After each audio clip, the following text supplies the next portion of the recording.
We'll guide you through how to enable Gmail on your desktop. If you find this helpful, consider subscribing and liking the video.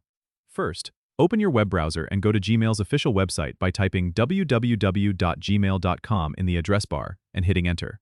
If you're not already signed in, you'll need to enter your Google account credentials. Enter your email address, click Next, then enter your password and hit Next again. Once logged in, you should see the main Gmail interface. But if you're setting up Gmail for the first time on a new device or browser, you might be prompted to verify your identity for security reasons. This could involve receiving a code on your phone or answering security questions. Follow the prompts to complete this step. After you're successfully logged in, you can enable specific features or settings to tailor Gmail to your needs. Click on the gear icon in the top right corner, which opens the Settings menu. Here, you can choose See All Settings for a comprehensive list of options. You might want to enable features like offline mode if you need access without internet, or adjust the theme and layout to your preference.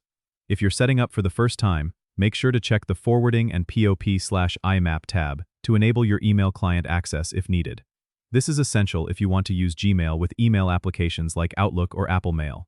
Don't forget to click Save Changes at the bottom of each settings page to ensure your preferences are updated. That's it. You're all set. Explore the settings to customize further if you wish. Don't forget to subscribe and comment if this helped you out.